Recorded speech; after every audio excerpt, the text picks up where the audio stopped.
Hi, and welcome back to the Enigmatic Universe. I'm Clifton3D, and today is Sunday. As always, we are reading the Bible together. Today we will be reading Genesis 12 and Genesis 13. All right, so let's just go ahead and get into this.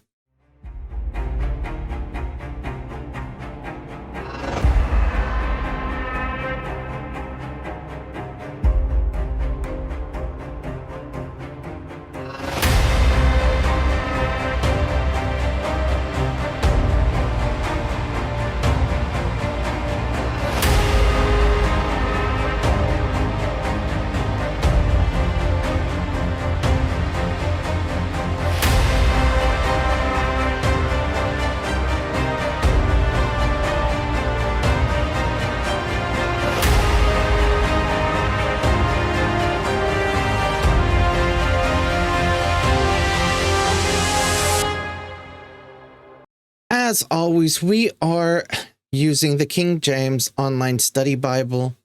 This is Genesis chapter 12. Now the Lord had said unto Abram, Get thee out of thy country, and form thy kindred, and form thy father's house, unto a land that I will shew thee. And I will make of thee a great nation. And I will bless thee, and make thee name great, and thou shalt be a blessing. And I will bless them that bless thee, and curse him that curseth thee. And in thee shall all families of the earth be blessed. So Abram departed, as the Lord had spoken unto him, and Lot went with him. And Abram was 75 years old when he departed Haran. And Abram took Sarai his wife, and Lot his brother's son, and all their substance that they had gathered, and the souls that they had gotten in Haran. And they went forth to go into the land of Canaan. And into the land of Canaan they came. And Abram passed through the land unto the place of Shechem, unto the plain of Moreh, and the Canaanite was then in the land. And the Lord appeared unto Abram, and said, Unto thy seed will I give this land. And there builded he an altar unto the Lord, who appeared unto him. And he removed from thence unto a mountain on the east of Bethel, and pitched his tent, having Bethel on the west, and Hai on the east. And there he builded an altar unto the Lord, and called upon the name of the Lord. And Abram journeyed, going still towards the south. And there was a famine in the land. And Abram went down into Egypt to sojourn there, for the famine was grievous into the land. And it came to pass, when he was come near to enter into Egypt, that he said unto Sarai his wife, Behold now, I know that thou art a fair woman to look upon. Therefore it shall come to pass, when the Egyptians shall see thee, that they shall say, This is his wife, and they will kill me, but they will save thee alive. Say, I pray thee, thou art my sister, it may be well with me for thy sake, and my soul shall live because of thee. And it came to pass that when Abram was come into Egypt, the Egyptians beheld the woman, that she was very fair. The princes also of Pharaoh saw her, and commanded her before Pharaoh. And the woman was taken into Pharaoh's house. And he entreated Abraham well for her sake. And he had sheep and oxen, and he had asses, and manservants, and maidservants, and she-asses, and camels. And the Lord plagued Pharaoh and his house with great plagues, because of Sarai, Abram's wife. And the Pharaoh called Abram, and said, What is this that thou shalt done unto me? Why didst thou not tell me that she was thy wife? Why saidst thou, She is my sister? So I might have taken her to me to wife. Now therefore, behold, thy wife, take her, and go thy way. And Pharaoh commanded his men concerning him, and they sent him away, and his wife. and all that he had. All right, that was chapter 12 of Genesis. I will be perfectly honest. I know that there is a story of this family moving to Egypt and them becoming slaves to build the pyramids, or that's the story that I remember learning in Sunday school, or either it was Sunday school or in school here in Germany. I might get some things wrong, so I'm not entirely sure on where we're at in the story, but it's definitely interesting. Yeah, let's go ahead and get into chapter 13.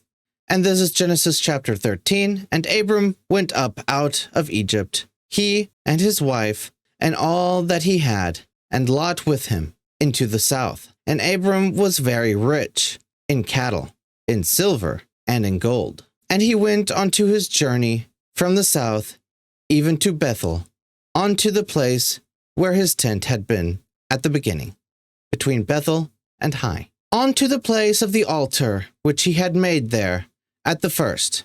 And there Abram called unto the name of the Lord.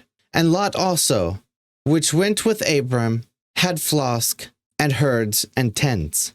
And the land was not able to bear them, that they might dwell together, for their substance was great, so that they could not dwell together. And there was a strife between the herdmen of Abram's cattle and the herdmen of Lot's cattle. And the Canaanite and the Perizzite dwelled then in the land. And Abram said unto Lot, Let there be no strife, I pray thee, between me and thee, and between my herdmen and thy herdmen, for we be brethren. Is not the land before thee? Separate thyself, I pray thee, from me. If thou wilt take the left hand, then I will go to the right hand. Or if thou depart to the right hand, then I will go to the left. And Lot lifted his eyes and beheld all the plain of Jordan, and it was well watered everywhere, before the Lord destroyed Sodom and Gomorrah, even as the garden of the Lord, like the land of Egypt, as thou comest unto Zoar. Then Lot chose him all the plain of Jordan, and Lot journeyed east, and they separated themselves, the one from the other. Abram dwelled in the land of Canaan, and Lot dwelled in the cities of the plain, and pitched his tent toward Sodom. But the men of Sodom were wicked and sinners before the Lord exceedingly. And the Lord said unto Abram, after that Lot was separated from him, Lift up now thine eyes, and look from the place where thou art northward, and southward, and eastward, and westward. For all the land which thou seest is thee, will I give it, and thy seed forever.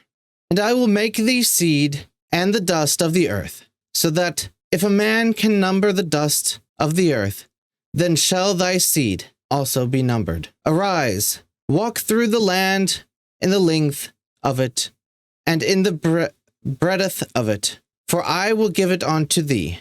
Then Abram removed his tent, and came and dwelt in the plain of Mamre, which is in Hebron, and built there an altar unto the Lord.